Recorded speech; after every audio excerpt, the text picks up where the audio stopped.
Bienvenidos, bienvenidas una semana más a El viaje de Penélope, proyecto de divulgación desde el que destejemos el inmenso telar de nuestra agenda cultural, aquí en Radio Círculo.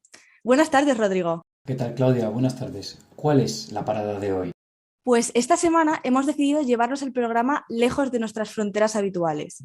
Después de más de 30 programas grabados entre Madrid y Barcelona, no hemos podido evitar plantearnos si acaso podríamos encontrar también voces interesantes lejos de los grandes focos culturales de nuestro país.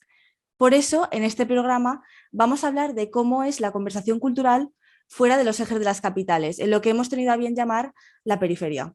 Y para hablar de todo ello hoy nos acompañan, en primer lugar, Iván Trujillano, historiador del arte por la Universidad de Granada, ahora cursando un máster de gestión de proyectos culturales en la UNIR. Se define como un lector empedernido, amante de la literatura y aficionado del cine. Iván es cofundador, redactor y editor de Dosis Kafkiana, una revista divulgativa de arte, cine y literatura nacida en junio de 2021 y que ahora ha dado el salto recientemente al papel. Enhorabuena, Iván, y gracias por acompañarnos. Muchas gracias y un placer estar aquí con vosotros.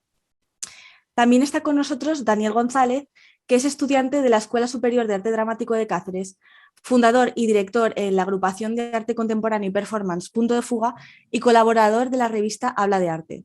Muchas gracias por venir, Daniel. Gracias a vosotros. Y ahora, para comenzar, queríamos preguntaros cómo ha sido vuestra trayectoria profesional recientemente. Así que, Iván, ¿puedes decirnos por qué nació la revista Dosis Kafkiana y cómo ha evolucionado desde que se creó? Bueno, el proyecto, porque en principio nace como un proyecto cultural, nace en la primera cuarentena, ese momento que a algunos nos sirvió de inspiración y a otros les apagó un poco la llama. En mi caso fue lo primero. Yo junto a otra chica, con Vela, que es la otra fundadora, pertenecíamos a otro proyecto cultural y como teníamos nuestras propias ideas, decidimos empezar un nuevo proyecto reflejando lo que pensábamos, ¿no? Y al principio nació a manera de una página web. Compramos el dominio, hicimos una página web en la que pudiésemos compartir un poco lo que hacían otras entidades creadoras, ya fueran artistas, poetas, escritores, un poco a manera de espacio donde la gente pudiera compartir lo que hacía, ¿no? Siempre de ámbito cultural.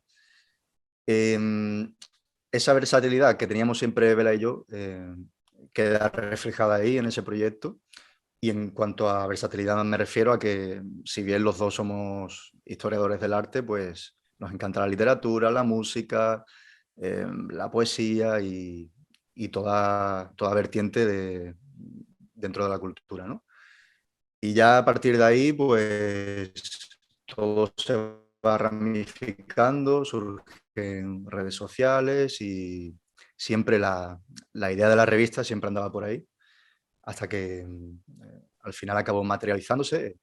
La verdad que culpa de ello la tiene Vela, porque si bien yo fui quien le impulsaba a hacerlo siempre, ella es la diseñadora, se ocupa de hacer todos los diseños de redes sociales, maqueta la revista, una verdadera crack que bueno, si ella no estuviera en el proyecto sería como el Atlético de Madrid sin el Chelsea, ¿no? Básicamente.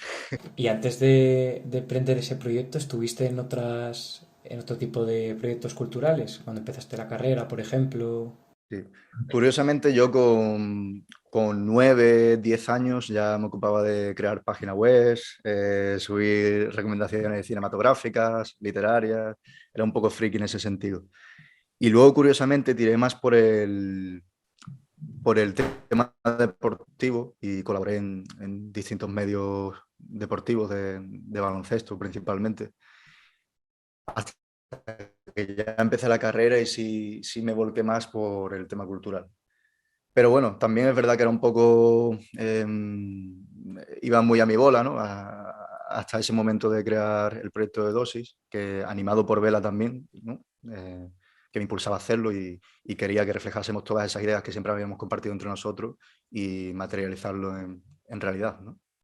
Y Dani, para tu caso, ¿Cómo nacieron tus proyectos, tanto Punto de Fuga como la revista? ¿Y cómo crees que se han ido desarrollando a lo largo de su trayectoria?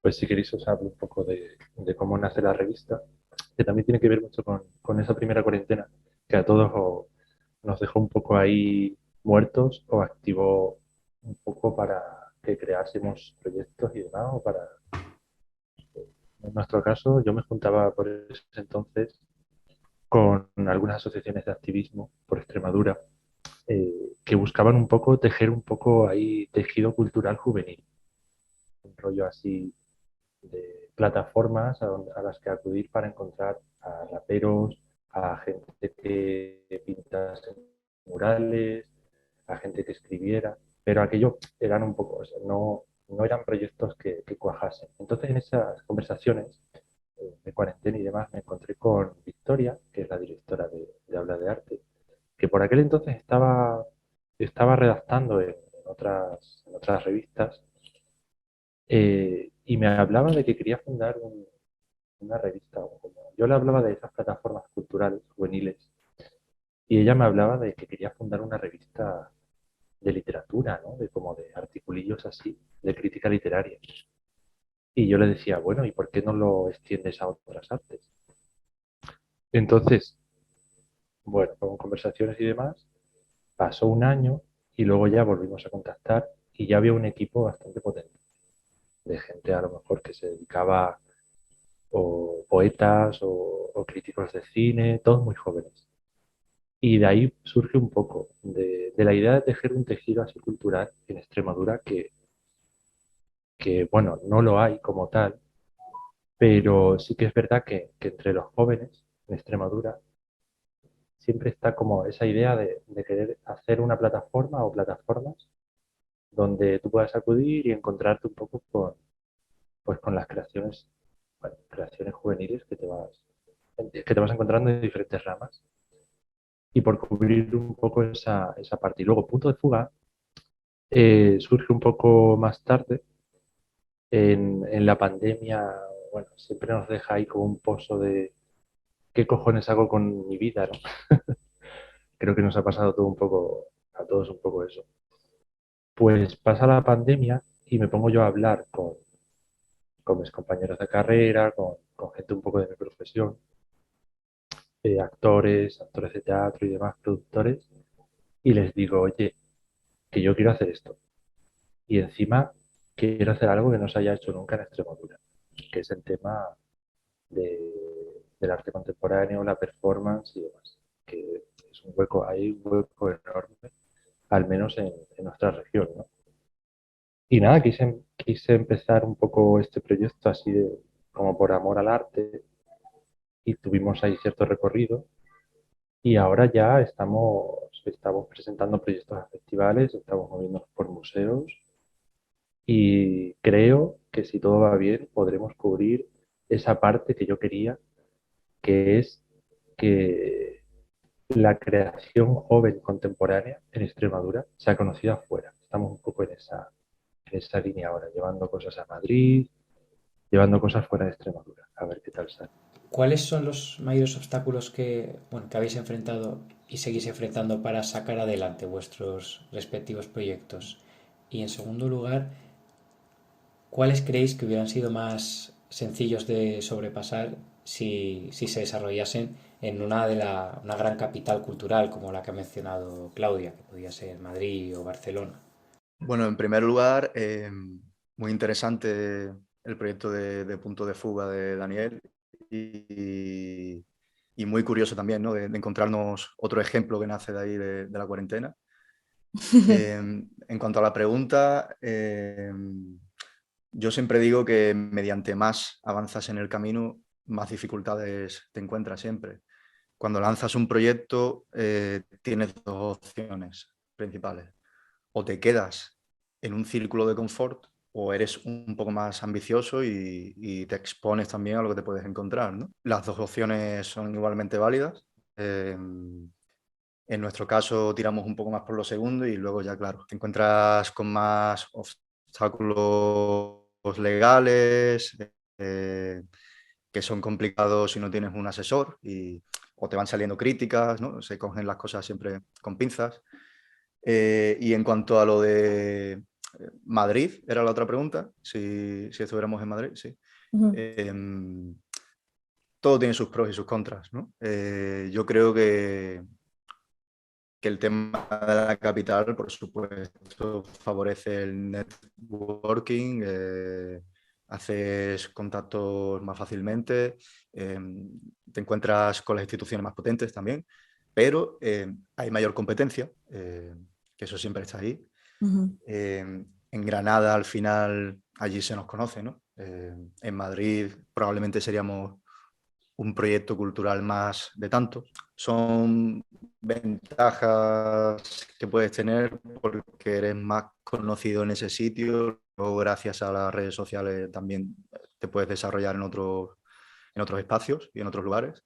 Pero obviamente Madrid también te brinda herramientas y contactos que no puedes encontrar en otros sitios, ¿no? Totalmente, mira, me quedo con lo que dice Iván de que al final en una capital cultural así grande, creo que proyectos como el nuestro seguirían como un proyecto cultural más, porque al final, que suene mal, sí que hay un tanto, el concepto de jungla, ¿no? Jungla, no sé si cultural o competitiva, pero bueno, yo lo que me he encontrado al intentar presentar algún proyecto en una ciudad grande o fuera de mi región, es esa competitividad, ¿no? Te piden como mucho reconocimiento, mucho, es decir, cuanto más, pues lo he dicho, cuanto más seguidores tenga, más reconocimientos, más comentarios positivos, estas cuestiones, como que tendrás más facilidades, ¿no? Que eso, por ejemplo, no hace falta en mi caso, en una región como Cáceres, no te hace tanta falta porque, por ejemplo, si eres el único o el único grupo que está ofreciendo esa oferta cultural que no ofrece nadie más, pues ya está. Te van a decir, sí, vale, ¿dónde metemos tu proyecto? Ya está. Pero es verdad que una ciudad con tantas posibilidades como Madrid, en este caso, donde hay un montón de salas, un montón de galerías de arte y hay una escena alternativa súper pujante, como que está hirviendo todo el rato, pues ahí sí que es más difícil. Pero bueno, lo que dice el compañero Iván, yo creo que siendo un poco ambicioso y le echas un poco de cara, creo que puedes llegar a alguna parte. Pero bueno, ¿qué cosas, qué facilidades hubiese encontrado yo si proyectos como este se hubiera hecho en la capital?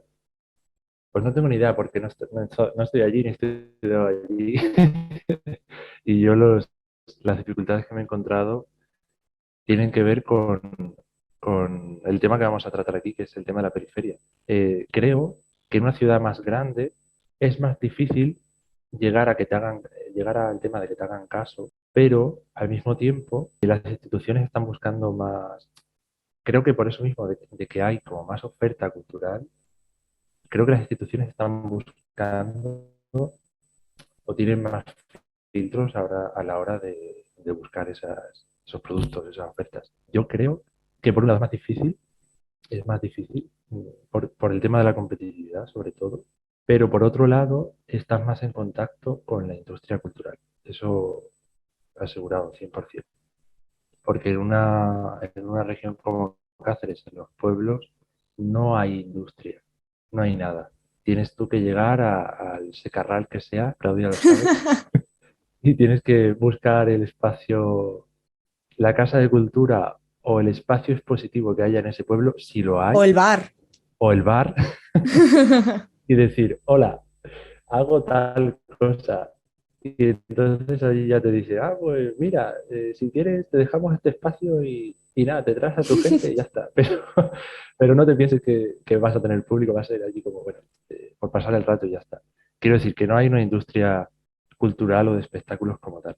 Claro, y tú mismo, o sea, tú mismo has mencionado el concepto de periferia, que cuando hemos estado meditando sobre este programa, nos hemos planteado si realmente nos convenía utilizar esta palabra, este concepto, y si vosotros estaríais de acuerdo con definiros como periféricos. Bueno, para mí, en mi caso, bueno, geográficamente es correcto, eso es lo primero. Y luego, en el caso de mi proyecto, al final, esa masa de colaboradores que constituyen el propio proyecto cultural borran un poco el término, ¿no? Se podría decir, porque al final hay gente de México, hay gente de Perú, hay gente de Tarragona, hay gente de Murcia, pero bueno, al final el proyecto nace donde nace, allí es donde te conocen la mayoría de personas, no solo personas, sino instituciones también, donde, por ejemplo, en mi caso,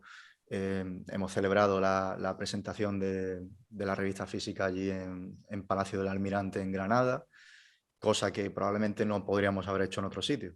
Pero es ese contacto con la universidad, ¿no? Al ser un egresado, un antiguo alumno de la universidad, el que te permite hacer eso. A mí sí me parece correcto el término. Me parece también muy interesante ese tema de tratar los proyectos periféricos, descentralizados.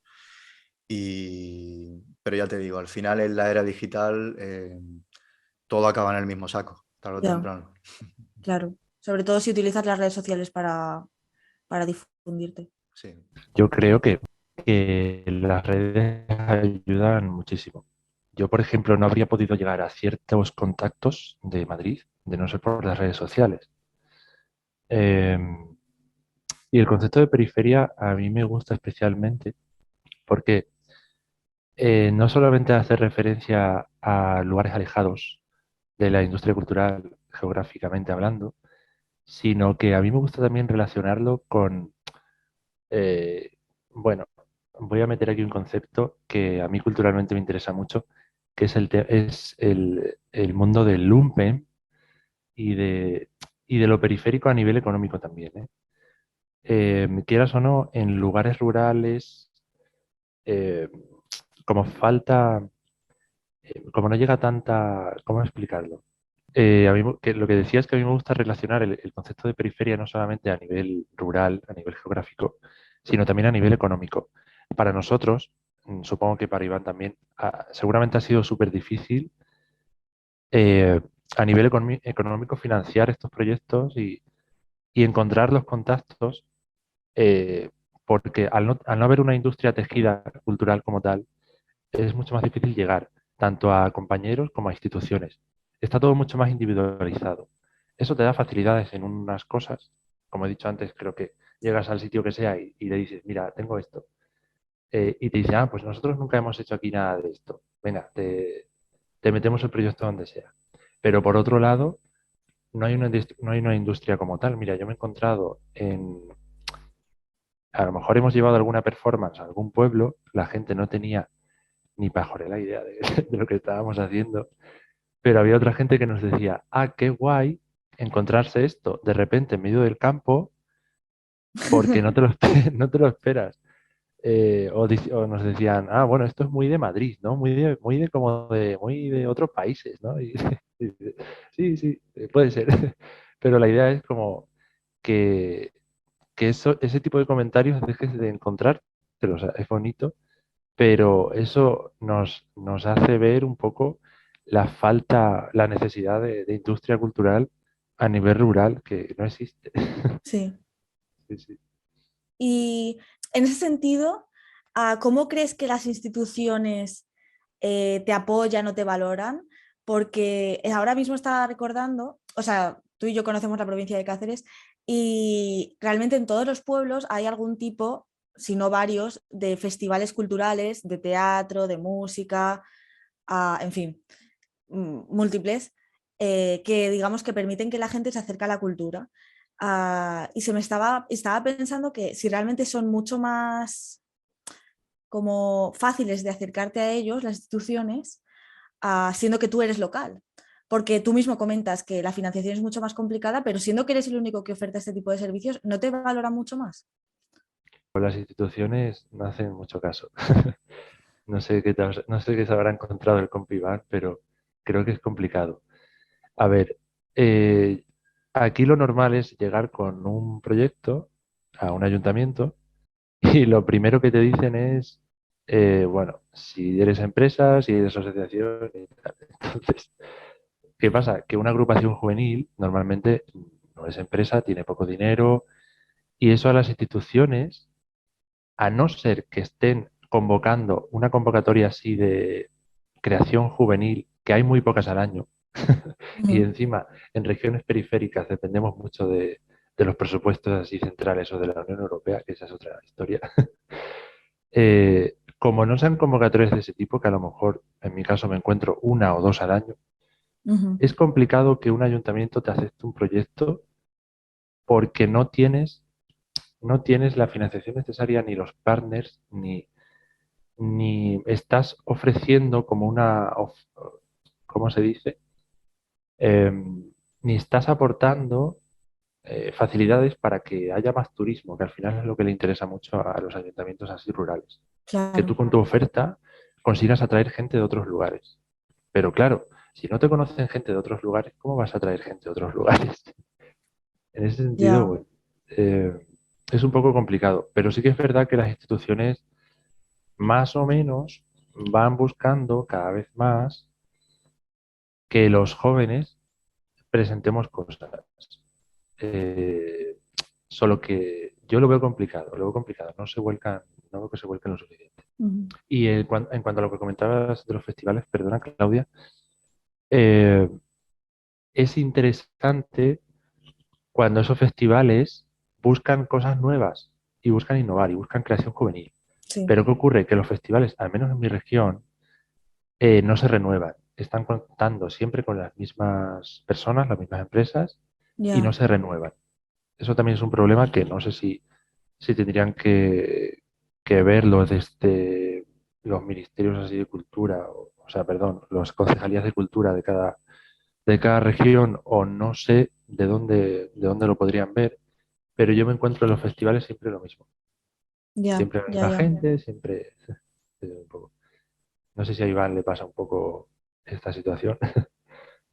Bueno, yo lo primero suscribo cada palabra de Daniel.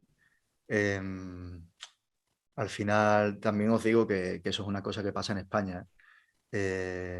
Yo que he vivido en Estados Unidos, os puedo asegurar que lo que hace el punto de fuga, lo que hace el viaje de Penélope, lo que hace Dosis Kafkiana, se mira como algo meritorio allí.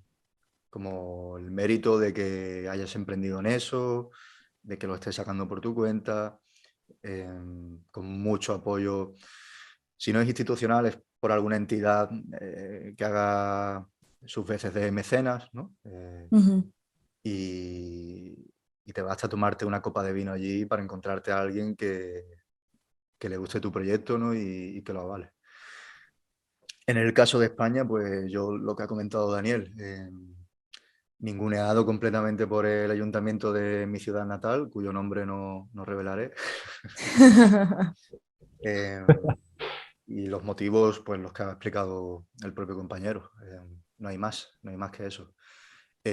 Luego sí que hay otro tipo de instituciones que si bien has estado ligado a ellas anteriormente, sí que te pueden echar más un cable, ¿no? Como la propia universidad, como he comentado anteriormente. Pero bueno, hay que saber buscarse un poco las vías de financiación, porque al final aquí en España la cultura se ve como aparentar, ¿no? Como con un poco de condescendencia, se podría decir, como con pena. Sí, está ahí, es interesante, qué bien, pero no se le da importancia. Entonces hay que saber abrirse camino por uno ya. mismo.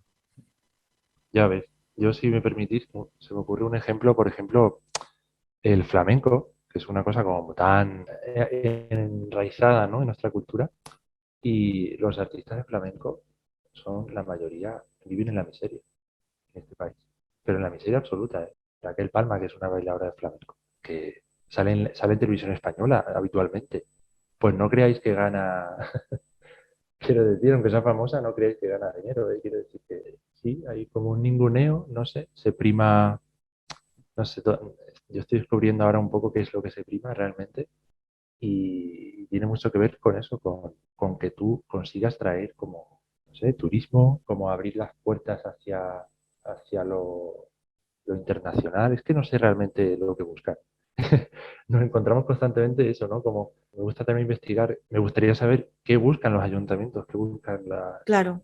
las instituciones, porque tampoco lo dicen. Ya, a lo mejor justo es eso, que que no hay una política cultural coherente y Para nada. tanto para un mismo ayuntamiento como a lo largo de toda una región que os permita, digamos, guiaros con más certeza. A lo mejor es eso Para, lo que... para nada, mira, tú cuando llegas a un museo, así pues, museo regional o museo comarcal o lo que sea, lo primero que te preguntan es, bueno, ¿en qué otros proyectos, a qué otros proyectos has presentado y qué otras subvenciones has recibido y tal? Y claro, si acabas de empezar o si, pues, ¿qué otros proyectos vas a presentar? Te quiero decir, Ya, ya. si quieres, o sea, te lo estoy presentando a ti, no, quiero decir, buscan muchísimo, muchísimo recorrido. Ya. Y sinceramente, es imposible tener recorrido si no te ayudan las instituciones. Como no tengas dinero, como no vengas de una familia así más tal. Yo quería volver a una cosa que ha mencionado antes Iván de la cultura americana, del, bueno, estadounidense, del mecenazgo y demás, porque no sé si creéis que también en parte esto que ha comentado Iván de que muchos proyectos culturales se vean con cierto como con un recelo, ¿no? Con un aparentar, si esto también se debe a que hay una como hay una falta de cultura de la donación, todo del crowdfunding, de que a nivel de sociedad civil se organicen para donar para un evento puntual o en general para sostener un proyecto como una revista. Bueno, yo creo que a verlos, haylos, hablando de mecenas. Te encuentras al final sociedades de amigos de X museo, ¿no? Por ejemplo. Ya también estamos hablando de instituciones más serias también. Pero en cuanto a la figura del mecenas puro o la mecenas pura, también se encuentra de vez en cuando. Yo por ejemplo, he visto el perfil de persona que no se ha formado en la cultura, no se ha formado en la literatura, en la historia del arte, se ha formado a lo mejor en la medicina. Y llegada a cierta edad, pues le nace un interés cultural, se lo puede permitir y le gusta invertir en arte, le gusta invertir en pequeños proyectos. Eh, esa figura sí que la he encontrado y se valora. Pero claro, como yo comentaba antes, eso es un habitual en otros países. El tener cierta posición económica y valorar ese tipo de proyectos. Al final también es jugar a aparentar, como comentaba. Sí que se hace más en galerías de arte, ¿no? En invertir en arte, aunque no tengas ni idea de lo que estás comprando. Eso es lo que más se lleva. Pero sí que hay que valorar también este tipo de personas que uno se encuentra de vez en cuando Me encanta lo que estás diciendo, Iván, pero me parece un poco, o sea, a lo mejor te has encontrado cosas guays en este sentido, pero yo no. Me parece un poco utópico. Por ejemplo, una campaña de crowdfunding. Creo que puedes hacer una, pero la gente, tus seguidores, se van a cansar si haces dos, tres, cuatro. Es decir, al final, si no hay financiación por parte de mecenas gordos, para mí mecenas gordos son instituciones, merchantes, o sea, gente que compre y venda arte. Porque al final, por ejemplo, tu primo, tu compañero que de repente tiene éxito, te ayuda, tal, este tipo de cuestiones ocurren, evidentemente. Y tienes una comunidad que te va a seguir y te va a apoyar y te va a ayudar. Pero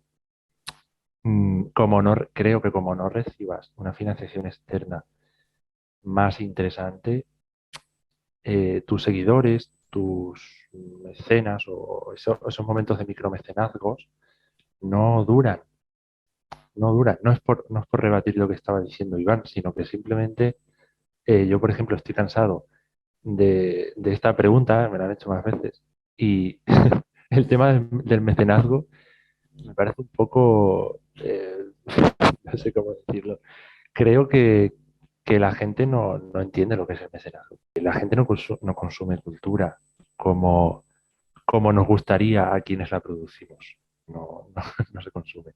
Eh, Porque yo os hago la pregunta, ¿cuántos amigos y amigas conocéis que vayan que paguen entrada por ir a un museo a ver tal exposición o vayan al teatro, quiero decir, yo sí conozco a gente porque me relaciono con ese tipo de gente, pero sinceramente, sales un poco de ese círculo y a la gente le suena chino todo lo que, un poco de lo que le estás hablando, ¿no? Entonces, guay. Mecenazgo guay, pero la gente se cansa, es mi punto de vista. No, yo estoy totalmente de acuerdo contigo. De hecho, como he comentado antes, tengo que poner ejemplos cogidos con pinzas. No, no puedo hablar a nivel general en España porque ya Y dando sabemos. gracias, ¿no? Dando gracias, ¿no? Ahora, Que llegó tal persona y nos dio como, yo qué sé, nos ayudó, pero ya está, es como, sí, vale, gracias. Ahora, volviendo al tema de cómo relacionáis con vuestros seguidores y vuestras comunidades, quería preguntar por el rol de las nuevas tecnologías. Como habéis mencionado, pueden servir tanto para que la gente que no había oído hablar de vuestro proyecto en cualquier parte de España o de Latinoamérica, ¿no? Se entere y tengáis una comunidad más allá de las fronteras, y que también por otra parte pueda servir para que alguien de un territorio, por ejemplo de Cáceres, ¿no? Que descubra punto de fuga, en el caso de Daniel, pueda asistir, por ejemplo, a la próxima performance que hagáis y se cohesione algo lo que es en el territorio. ¿Creéis que siempre puede tener ese efecto o que puede llegar un punto en el que haya un uso de estas tecnologías que, pues eso, que favorezca a gente que se implique, pero siempre desde la distancia y, ¿no? y la comodidad desde casa, pero no se logre ese efecto de impacto local? un poco paradójico. Obviamente, la virtud es encontrar el término medio, pero yo soy súper defensor de la digitalización de la cultura. Creo que es el presente y que es el futuro. Creo que la mayoría de instituciones más importantes se han dado cuenta a raíz de la cuarentena de la importancia que esto conlleva. Hablamos del Museo del Prado, por ejemplo, que ha sido muy vanguardista en ese aspecto. Hablamos del Thyssen, eh, hablamos del Museo de Viena. Al final, quien ha querido resistirse a la tecnología, a lo digital, eh, yo creo que lo ha pagado en cierta parte. Eh, ya sean galerías, museos que no han querido digitalizarse, hacerse redes sociales, etcétera. En el caso de si puede perjudicar ese abandono local, ¿no? Podríamos decir en parte. Yo creo que, bueno, no sé qué opinará Daniel, pero yo creo que se puede compaginar perfectamente. eh, Sin dejar, por ejemplo, de hacer como hicimos nosotros recientemente, eventos, ¿no? Eventos donde se puedan reunir las personas, hablamos entre nosotros, nos vemos las caras, que es muy importante, y nos conocemos físicamente, sin dejar de hacer, ya te digo, ese tipo de eventos culturales para no dejar el ámbito local de lado, pero la digitalización de la cultura, como dije antes, para mí es presente y futuro. Eh, para mí, no sé, totalmente, totalmente lo que dice Iván, y yo creo que no solo es presente y futuro, sino que es incluso más imprescindible de lo que en un principio nos pensábamos, ¿no? ¿Qué quiero decir con esto? Por ejemplo, conozco a mucha gente, artistas, que no tienen redes sociales, ¿vale? Mm, pero como no tengan un renombre ya de años, pues sin redes sociales, lo siento, pero, o sea, te pongas como te pongas, creo que no vas a llegar es que te tendrías que mover mucho. Y estamos hablando que físicamente, o sea, viajar y creo que las redes sociales son imprescindibles porque te llevan fácilmente a hablar con gente de muy lejos, a hablar con instituciones, en fin. Creo que no vas a ninguna parte sin redes sociales. Y luego, por ejemplo, el público eh, también quiere entender lo que va a ver. Todo lo que vamos a ver a nivel cultural, creo que investigamos siempre un poquito antes lo que vamos a ver y vemos un poco intentamos buscar algo de la web o de las cuentas, a ver qué suben últimamente en Instagram, yo qué sé. Siempre hacemos como un check-in ahí, ¿no? Y creo que la gente le gusta saber lo que va a ver antes de ir a verlo. Y que el público tenemos que aceptar que está mucho más cómodo sentado en su sofá viendo Netflix que haciendo un viaje a no sé qué pueblo de tal sitio, abandonado de la mano de Dios, para ver qué, para ver una qué, una performance, un recital de poesía, perdona, ¿cómo? Es como, me voy a quedar en casa viendo, yo qué sé, Euforia, ¿vale? Y es completamente comprensible. Creo que, o sea, por mucho que nos quejemos, los creadores así emergentes y tal, creo que es completamente comprensible que si queremos llegar a un público más amplio, tenemos que pasar primero esa barrera de poder llegar a la gente en su entorno, en su hábitat, que para mí es, pues, entrar en Instagram, por ejemplo, varias veces al día. eh, no lo sé. Mismamente, por ejemplo, yo estoy cansadísimo de encontrarme un público a nivel escénico, a nivel de programación teatral, siempre mayor de 40 años. O sea, los chavales no van al teatro, ni a los museos. Si acaso en Madrid sí que hay muchos chavales que van al Prado o al Reina Sofía y eso es maravilloso. Pero en las zonas periféricas de lo que estamos hablando, el público normalmente el que te encuentras tiene más de 40 años, son gente que ya está anclada a una cultura que no tiene nada que ver con las nuevas generaciones, pero absolutamente nada. A mí me interesa un público menor de 30 años. Me interesa lo que está pasando en los institutos, ¿sabes? Yo creo que es ahí donde hay que incidir más. Y en ese sentido, bueno, eh, ahora vamos a intentar, por ejemplo, a ver qué tal sale, dentro de un tiempo queremos hacer directos, streams y cosas así, y grabar podcast, porque eso sí que está, o sea, sí que vemos que lo consume la gente, ¿sabes? Porque lo que os estaba diciendo, que programar de repente una performance, una actuación, un concierto en medio del campo, pues como la gente no sepa lo que es que no va, y menos no va a pagar por eso. Pienso, ¿eh? Hasta aquí mi intervención sobre el público. Por mi parte, retuitear y darle favorito a todo lo que ha dicho Daniel. Al final se habla mucho de este problema en cuanto a encontrar un público, ¿no? Amante de la cultura, que vaya a los museos, que vaya a las performances, que vaya al cine, que vaya al teatro. Siempre caemos en ese pesimismo porque es la realidad, no hay más. Pero hay que mirar también el germen del problema, el cual, en mi opinión, es pues el mismo que, que juega en contra del feminismo, el mismo que juega en contra del racismo. ¿Dónde reside todo eso? Reside en la educación, no hay más. Al final, si no cambias el sistema educativo, en este caso que estamos hablando en cuanto a la cultura, ese problema va a persistir siempre. Y lo digo en un momento de capa caída culturalmente hablando en el sistema educativo, en el que vamos a perder la asignatura de filosofía.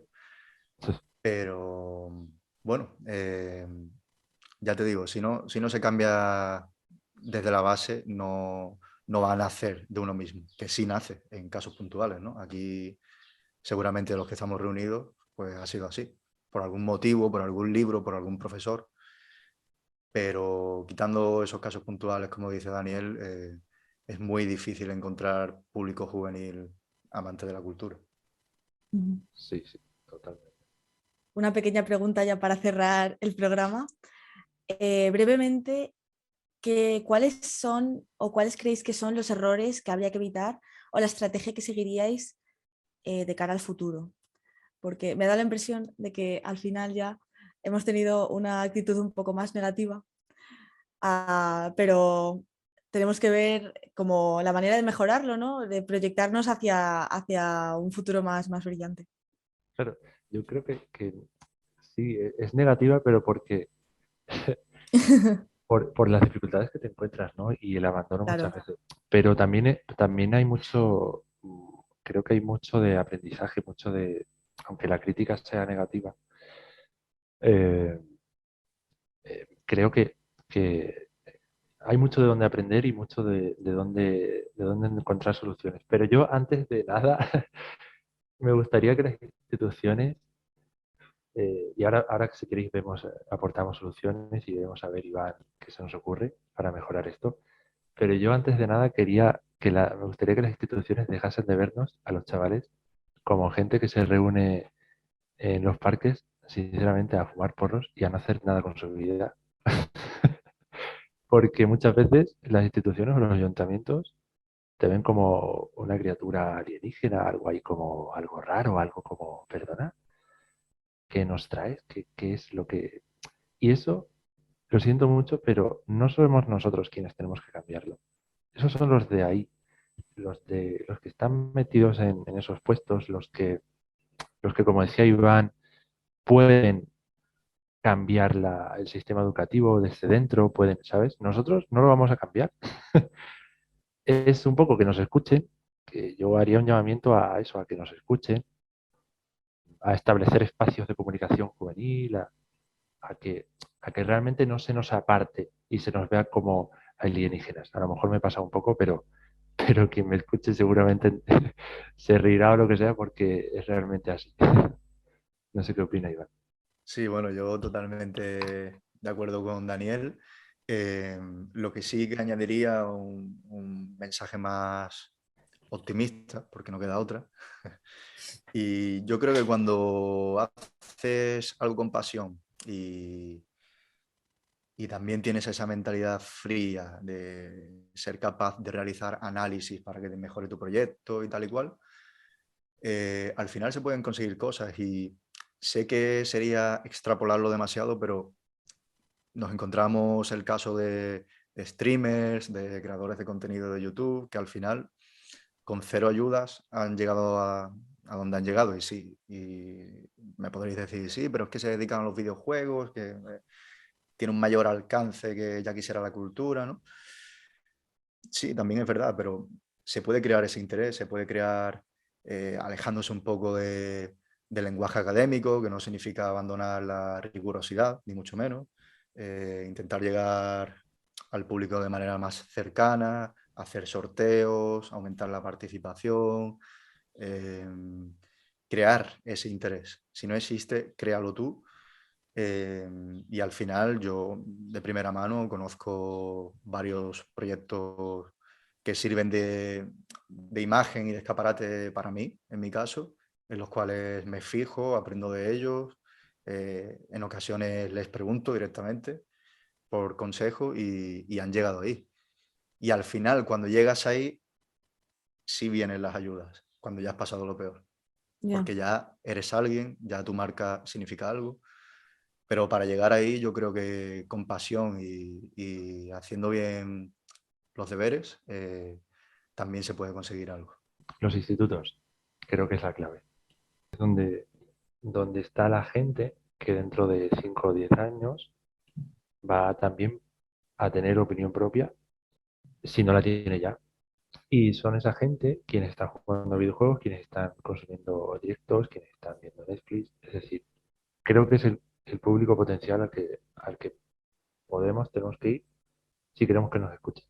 Y me suscribo también a lo que dice Iván, de que en un principio es muy difícil llegar a tener ese reconocimiento en tu entorno, y tener como pues eso, unos seguidores ya algo más potente, ¿vale? Pero sí que estoy de acuerdo en que al menos los compañeros que me he encontrado, cuando pasan esa barrera, dicen, joder, ha merecido la pena, me hacen caso, pero para llegar ahí, claro, no te ayuda nadie.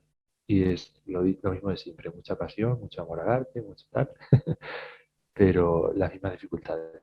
Como no tengas dinero, como no tengas eh, alguien que te avale desde el principio muchísimo, te va a costar y lo vas a sufrir un montón. Pero sí, luego llegas y va, guay.